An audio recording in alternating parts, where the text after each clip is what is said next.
Andrew, welcome to the Dark Night of the Soul Unwrapped. Thank you so much for inviting me, Fiona. I'm looking forward to it. My pleasure. Yeah, me too. Let's start at the beginning.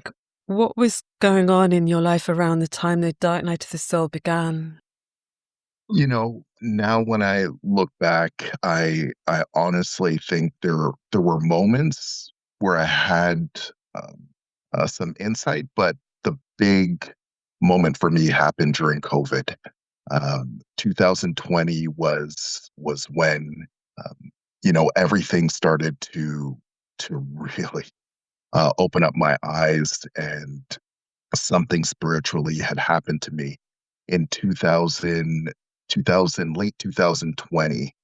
I remember going to bed one night with my wife, and I woke up in the morning. It was like a person who flatlines in the hospital, but then all of a sudden gets their heartbeat back. I raised up like that out of like, and I looked at my wife and I told her exactly what was going to transpire over the next little while.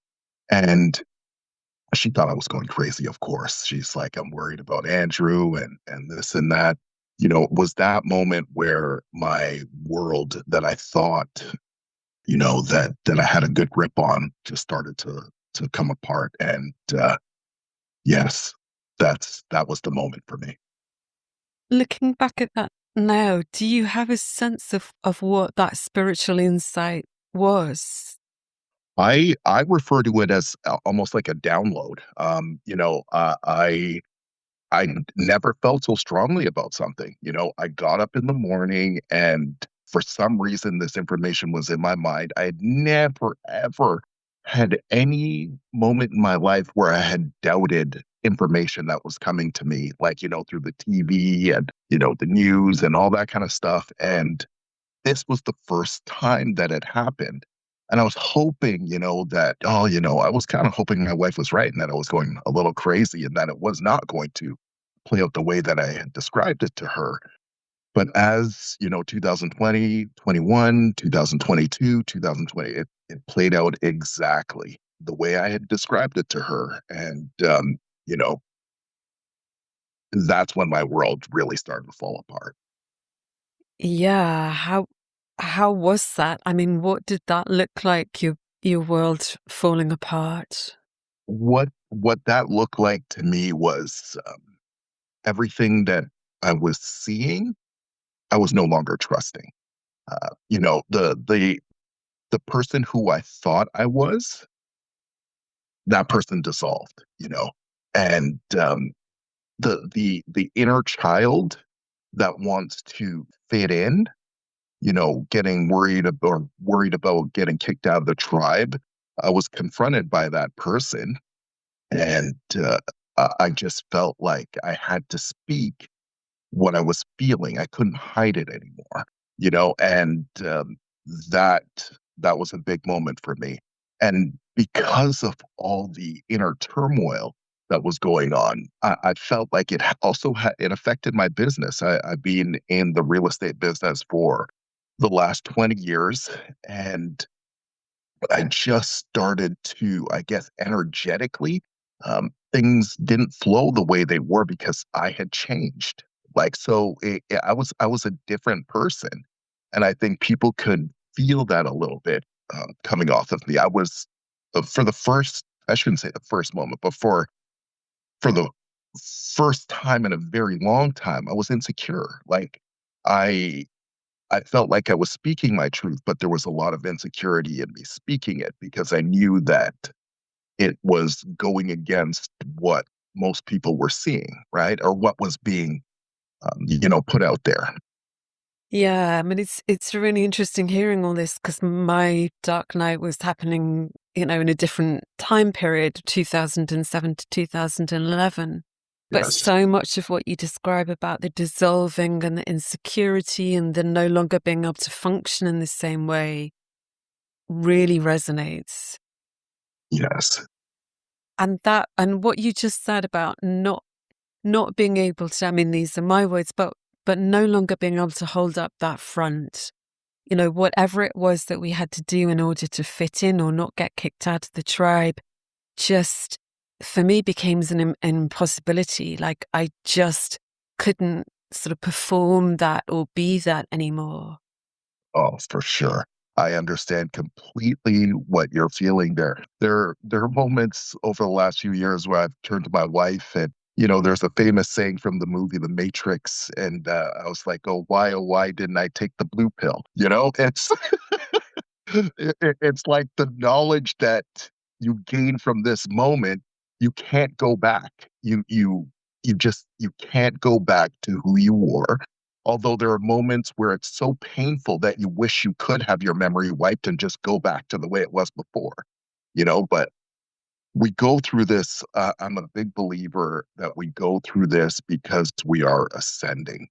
And who I was, no longer was that person, or that person was different. It's like, you're here and you shift here, and now you have a different perspective of everything because you have a different vantage point. And that's what it was like for me.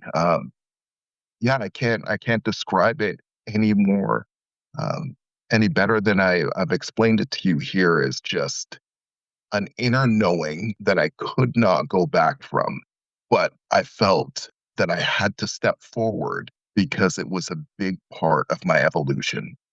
Yeah.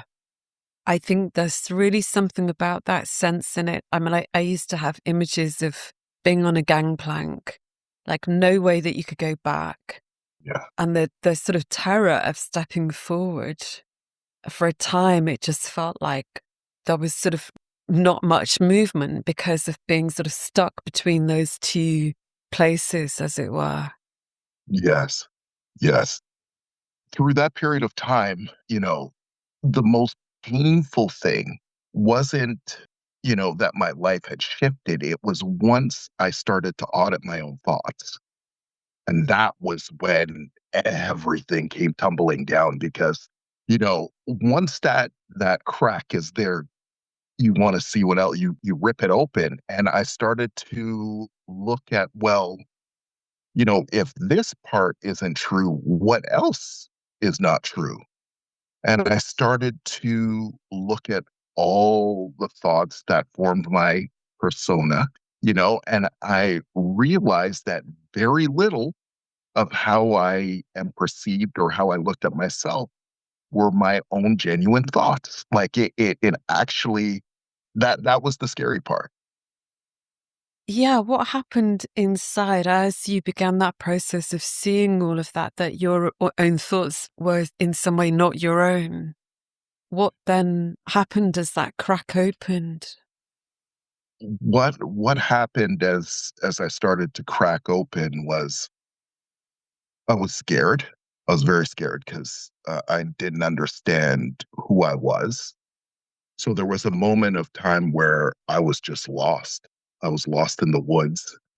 And what what started to pull me back into the light was accepting who I am, or who I was becoming, I should say.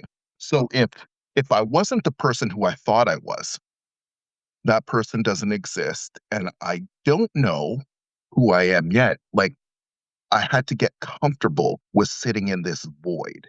And that's where, a lot of change started to transpire in me. And it was about 2 years, say 3 years in, where I said, you know what? I am going to start speaking about this because it felt like depression, but I kind of knew it wasn't. I felt like I was evolving. It wasn't something that I needed to be medicated for. That I felt it in my core that I was starting to discover how powerful I am, and by extension, how powerful we are. And I can't run from it. So I started speaking about it often.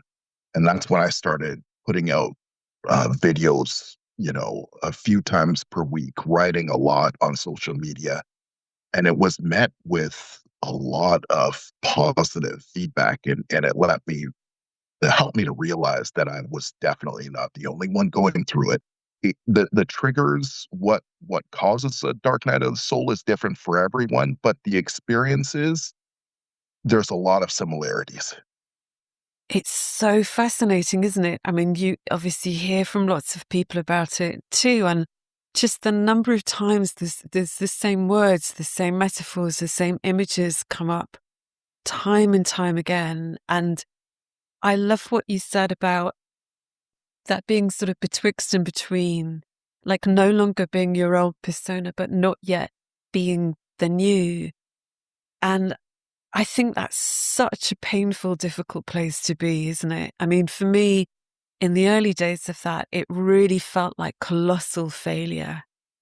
Like I was supposed to be this thing and I just couldn't be it. And what was this thing that just felt like a ball of pain and like I couldn't really do much? And I really questioned what that was. I mean, even though I knew really that it was the dark night of the soul, and I had that phrase quite early on, because other people were saying, "Are you depressed?" I had to really question that, like you. I mean, what's your sense of what the difference is between what we're talking about and depression? My understanding uh, of it is that I felt that this was a step forward for me in my ascension, even though it felt very dark. From my understanding, depression where you just there's a hopelessness to it. I think with depression, whereas I didn't feel hopeless. I just knew that what I was going through was a very important phase of my life and that I would move through it without, needing, let's say medication or anything. Oh, even though those, I don't view those things as bad.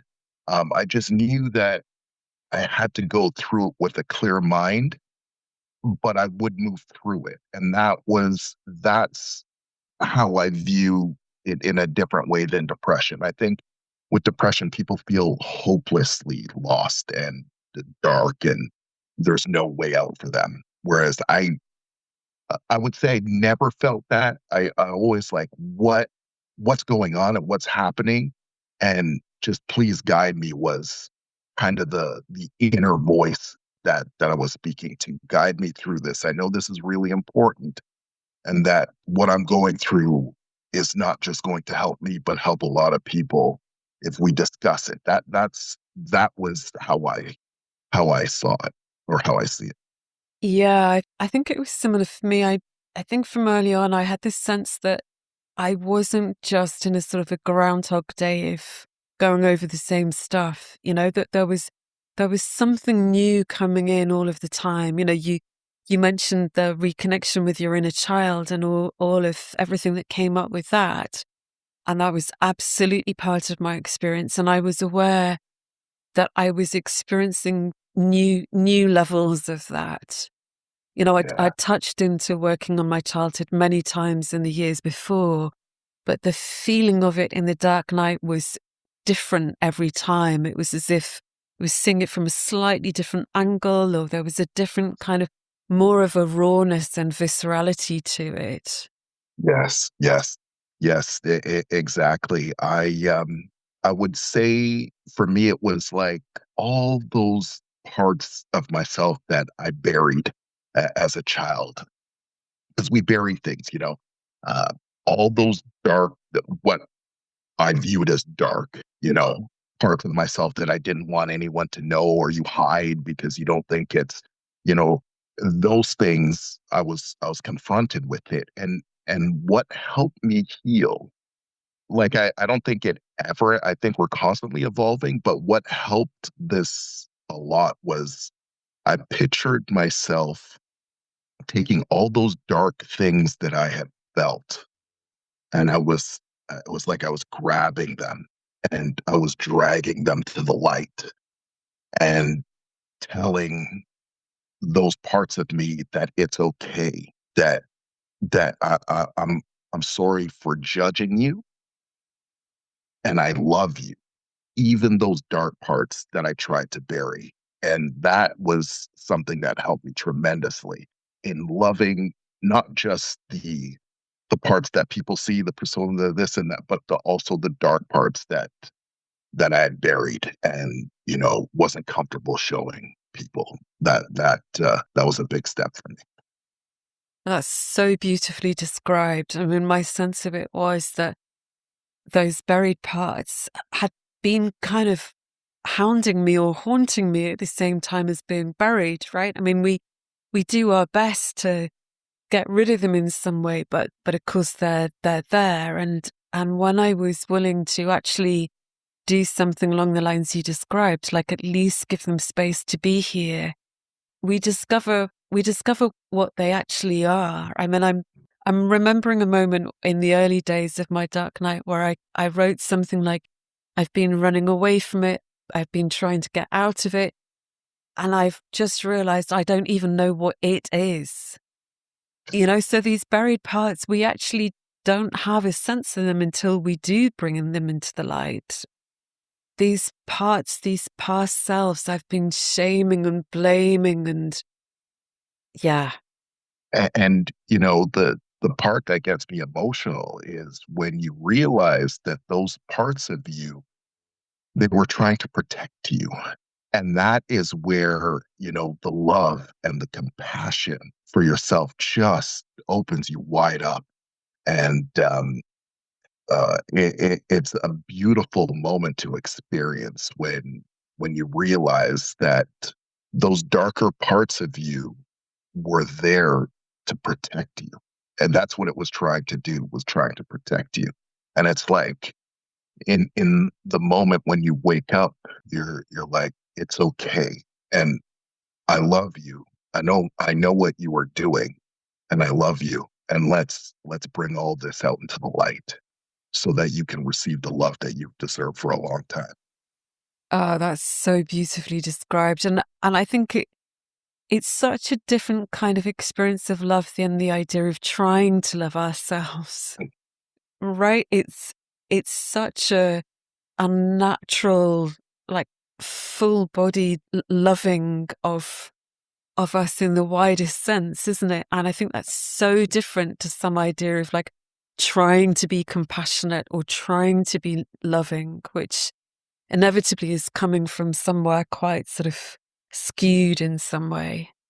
100%. It is, to me, what you are describing is true, unconditional love. And I think sometimes we don't think how much or how deep that word actually is. When you say, no matter what you do, no matter what you say, I am still going to love you. It's a different kind of love, you know. For me, certainly, and I think this is probably not uncommon, it's also the love that we didn't have in some ways. And I think to experience that unconditional love when really we haven't had it, I think is so transformational. Yes, 100%. I am I'm very fortunate that throughout my life I've received a lot of love. Very, very fortunate in that way. But I would say that the love that I didn't receive was coming from myself.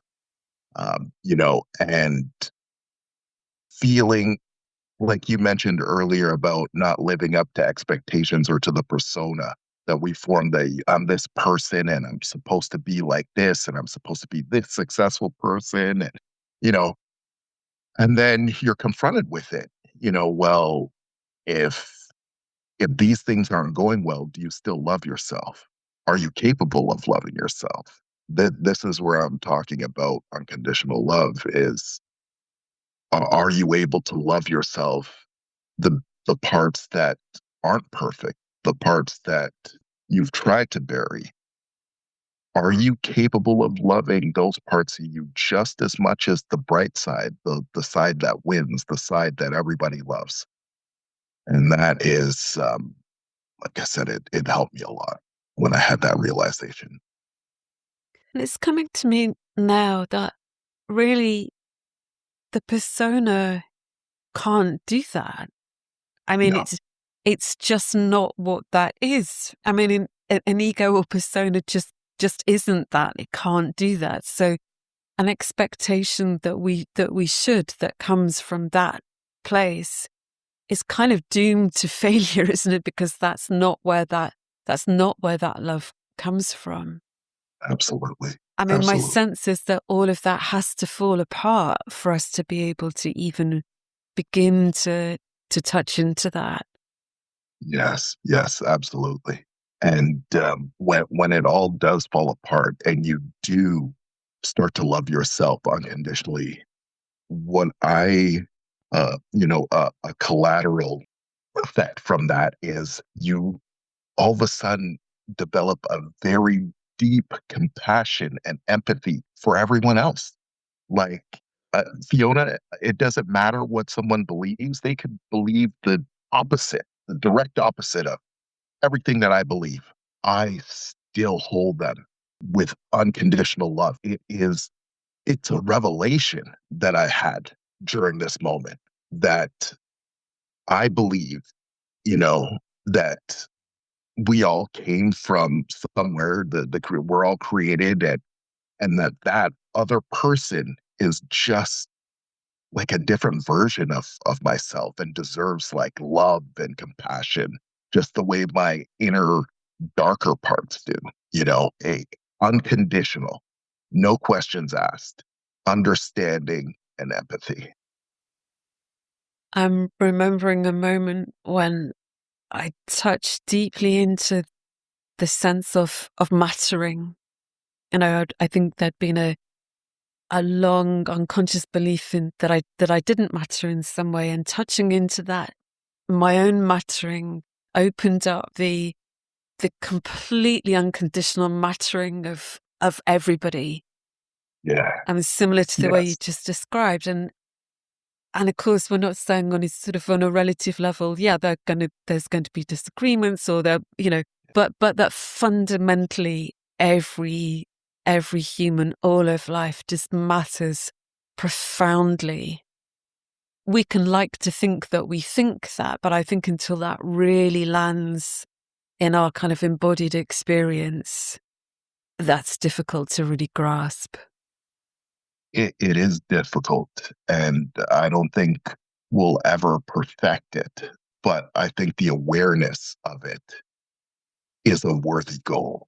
It is a very worthy goal to get there. And yeah, it's those moments in your life where you feel so whole because you just feel so much love coming into you.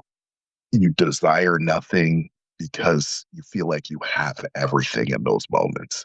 And uh, that I think is the ultimate of what the dark night of the soul has taught me, is that love is is the solution for almost everything, or everything. Beautifully put. I mean, it's a seeming paradox, isn't it, that entering into our brokenness and our pain and everything that's been buried is the very thing that brings about the wholeness and the love. I think there's no short circuiting that, is there? I mean, there's no shortcuts here. The only way is in and through. For sure. Absolutely. I equate it to, these superhero movies. We never we don't love the movies where the superhero, we know the superhero is going to win, that the dark part is so easy to defeat. We love the movies when the enemy, the darkness, is just as powerful, because then in those moments we learn how powerful we are. It's like a test, and we have to go through it. So it makes sense that we would say upregulate in a moment of the dark night of the soul because we are filled with so much of what we've been hiding, the dark, that to overcome it, we have to open ourselves up. And when we do, we find, you know, the depth of love that we never thought that was even there. So it works both ways. It really does. You think that, the dark night, you've reached the bottom and it can't get any darker and this is it for you. But then you see the other side, you're like, wow, I did not know that I was capable of this much love. Yeah, I love that you've used those words I did not know because there's that underlines so much in the Dark Knight, doesn't it? That place of, I don't know and I didn't know, I thought I was X, but it's actually Y. There's so much of that in it. And I think that seeing the coming apart of all of those beliefs, all of those unconscious structures is so powerful. What's your sense of the power that comes out of that? Because I think it's a really interesting word. Now you are. This is my love language. I believe. I really believe. Like, okay, so when we get to the point where we learn how to love the dark as much as we love the light, that our connection to, if you want to call it God or the creator or whatever, it becomes very, very strong. It's like a Wi-Fi connection. The bandwidth all of a sudden opens up even more, and you can receive more information, more than you've ever received before. And this is, I think, part of the ascension is when that information comes in, you start to learn just how powerful you are. And that power is, it's not like surface level power. I'm talking really, really deep stuff. Um, this is going to sound crazy, but I believe that the more we open up our hearts and increase that bandwidth, we're capable of far more than we have been taught to believe. It feels in my experience, and this is ongoing, that a lot of what begins in the Dark Night and follows on is is a coming out of our limitedness, is coming out of our smallness in all sorts of different ways. And I think that's both enlivening but also really frightening.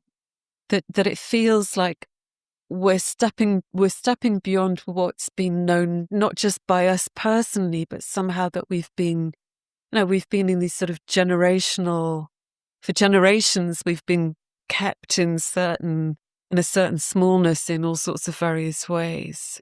Yes.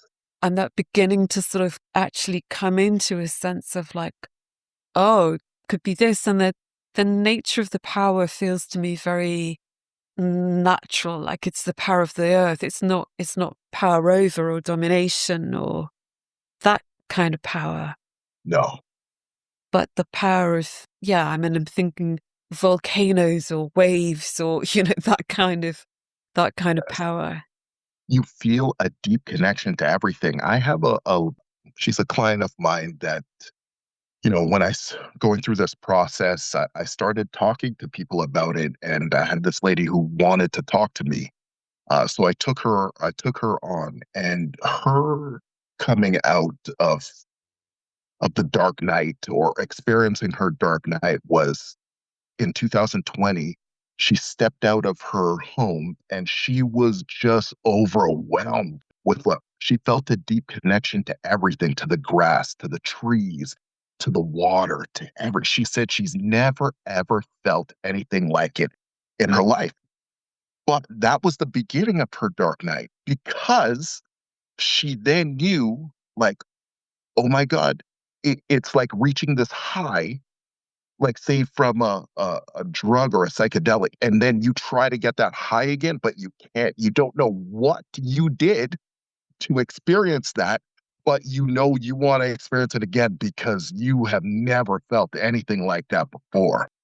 And listening to her explain it was so, her experience was very different. Her opening up, her dark night, stepping into it was very different than mine, but I understood what it is that she's talking about.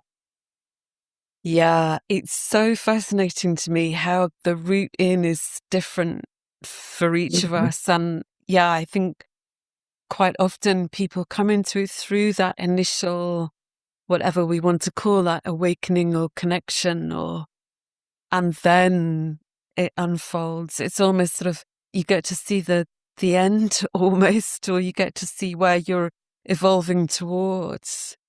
Yes. Um, and I know through my dark night, I would have what I thought of as occasional glimpses, quite few and far between. I could go weeks without anything happening, but often unexpectedly, and often when I was right in the throes of some deep emotion, something would open up, something would change in some way, and there would be a seeing or a connectedness with whatever we want to call God or Yeah. life, or and I think that also really helped me to see, like, oh, this is a real something. There are these moments. This is not just me falling apart or having a breakdown or being depressed. There's something really going on here. Yes. Yes, exactly. It is, I like to refer to it as radical responsibility, because once you realize you are not just someone, moving around in life that is powerless, but you are, let's say, a co creator of your experience, then you start to say, whoa, like, okay, if I'm a co creator, why did I create this? Or why did this happen? And you're starting to dissect situations, and you look back and you go, oh, wow, I understand now why this happened, or I understand why I had this relationship with this person. Because if this didn't happen, I wouldn't be here in this moment going through this. So it's a cracking open. It's like a seed. A seed is a seed until you crack it open, and that light, and then the tree starts to grow. That's what I see, you know, the Dark Knight representing. I love that description of it, the cracking open of the seed. Absolutely. Because I think the seed, I mean, God love it, the seed absolutely does its best to grow, right? I mean, certainly my seed, prior to the Dark Knight, I was really trying and in all sorts of different ways. And yet, I think until that cracking open happens, it's still just a seed trying to be a seed. I mean, there is no growth until the cracking happens. Yeah, that's exactly it. And it's like you shift from a human doing to a human being, and you can almost accept certain things. I shouldn't say accept, you allow. You're in a more of an allowing state. You just, the state of panic, like the old version of myself, say, going through a situation would have panicked, but now I'm like, okay, I'm just gonna allow. I'm just gonna allow this to happen, and I'm good. I'm gonna see where this takes me to. You know? Yeah, and for me, that includes the panic. I mean, it's a radical allowing, isn't it? I mean, you just talked about Yes. radical responsibility. I think it's a radical allowing. And I think the more we do that, I was talking to somebody about responsibility earlier, and I think it's very difficult to grasp that sense of radical responsibility until we've seen the difference between that and blaming and shaming ourselves. Mm, I mean, this has mm, nothing to do with taking on fault or mhm. or blame, but the true seeing of of where we've put ourselves and where we've been and our part in all of that. And I think Yes, that's quite subtle, isn't it? it is. It is. But it's profound. It's subtle, but it is profound because you go from being a victim to being a creator. And there's a difference. There's a big difference between the two. And that is one of the things that I've really embraced going through this journey is shedding the victim mentality of, oh, poor me, poor this and that, and just allowing and understanding that there is no situation that is happening that I cannot work my way through. There's an inner confidence now that wasn't there before. You know, thought that that was it, that it's over, it's this, but now you can throw very, very difficult situations at me, and I will look at it and say, okay, that's okay. I'm going to allow this to happen because I know there's a purpose behind it, and I will deal with it. I'm strong enough to deal with it. Yeah. Do you think that's because of the capacity that the Dark Knight builds, that the space, almost like the inner space, that space of unconditionality, I often think of it, means that we can be in any state in that space. Absolutely. It's when you go to the depth of like what we go through, a lot of us go through in the dark night of the soul, and you start to come out of it. The inner confidence that you build because you thought it was over. Like it was dark and it was dreary. And now that you've overcome that, you almost say, if I can overcome that, if I can see the light in that dark place, there is no darkness that will ever overwhelm me again. Beautiful. Yeah. Because I think what you just said is important, that there is a time in the Dark Knight where it does feel like that's it, right? I mean, Yeah. there's a point at which there is no sense of being able to reach light or come through that. Yes. It is it's a very fine line, but it's the thing that builds our spiritual muscles, as I like to say. It's that moment where you think it's the end, but it's almost like the end of that version, but the beginning of the new you. I love that. Yeah, in fact, I was thinking about that this morning, like how the Dark Knight is both the end and the beginning. You've used the words evolution and ascension. I really relate to the word evolution. I mean, I feel very much that this is that going through the Dark Night isn't just the beginning of our personal evolution, but it's part of our collective evolution. Yes. I'm curious about the word ascension. What's your sense of the of that? I would say, similar to what I said earlier, the ascension is almost like that connection that we have to a higher power. We wouldn't have been able to process so much light coming into ourselves if we didn't go through this moment and learn how to increase our bandwidth to receive all that information. So that's how I view the ascension. It's just like we go from a smaller battery capable of to a bigger one that's capable of just receiving so much more power and able to give out so much power that's how I would describe it, that to the best of my ability.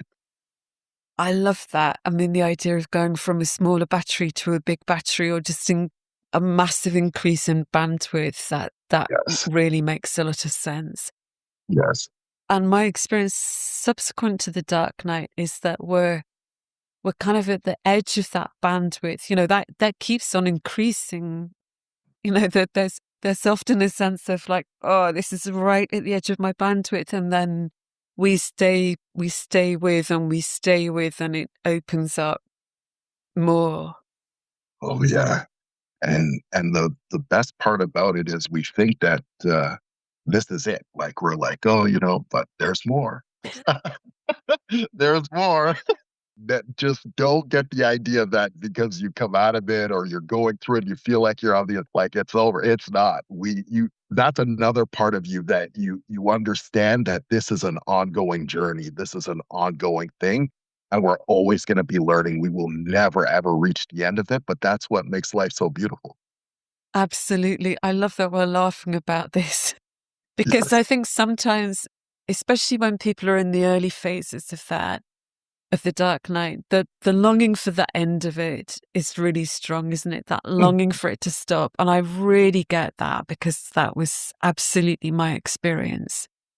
And yet, by the time we're emerging from the intensity of it, there's something about loving it on some level, isn't there? That, not only because of everything we said about love and connecting with love, but there's something about just loving the living of it, even though it might look from the outside like, and sometimes like we have rough times or there's difficult things going on. That idea of it constantly evolving actually becomes something really precious. For sure. Oh gosh, yeah, for sure.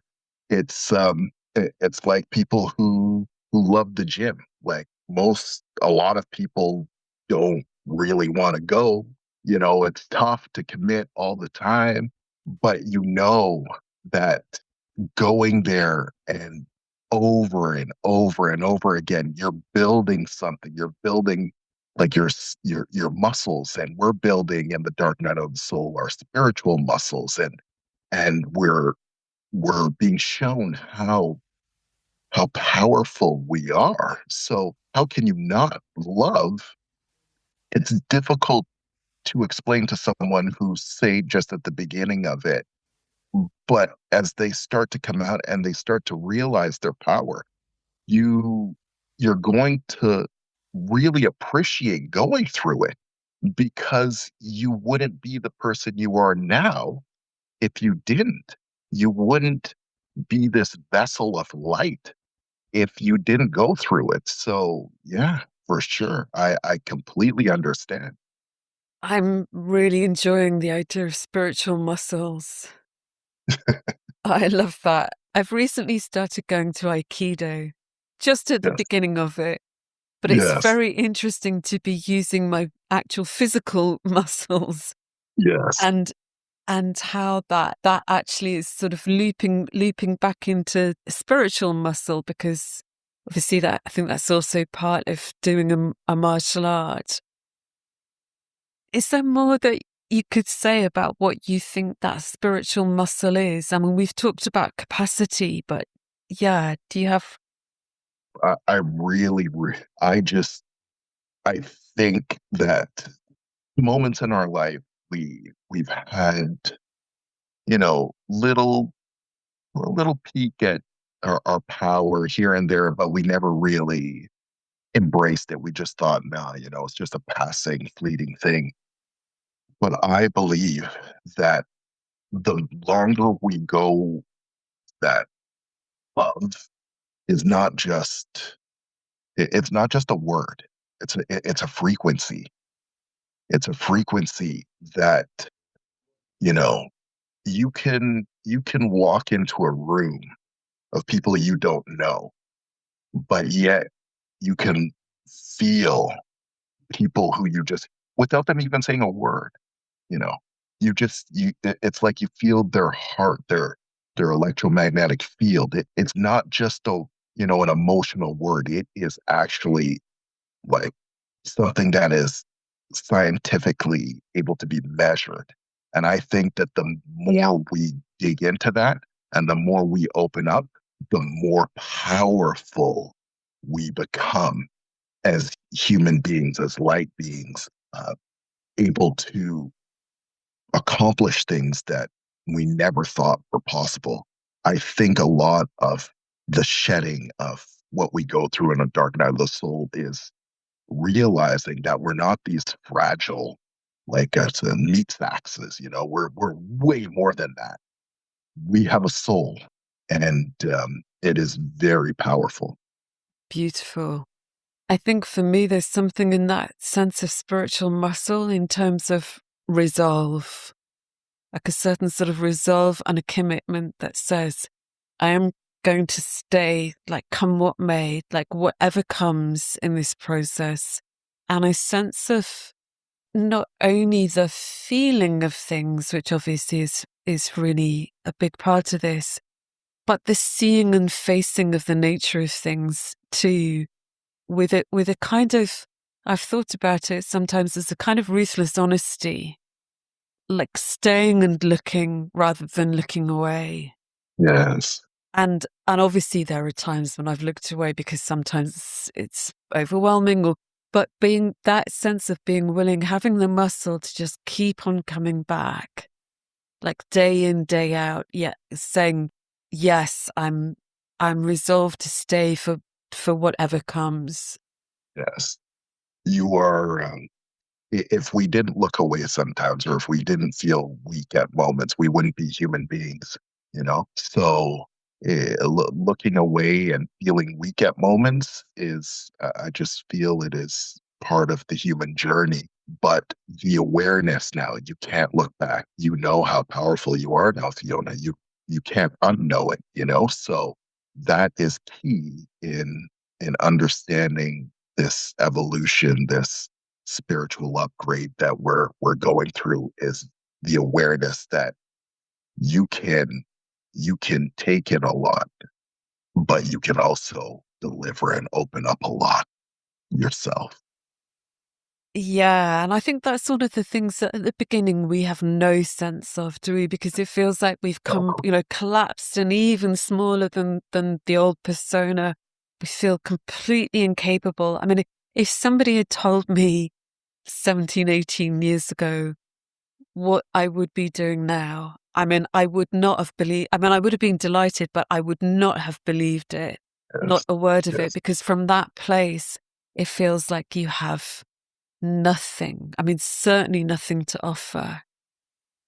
that's the part that when you learn, the compassion and love that you have for yourself, you just move right through it. It's so nice. I know we could talk for hours. For sure.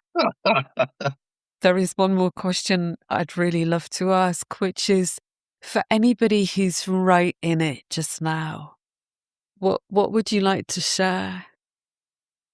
What I'd like to share with them is that they understand what it is that you're feeling.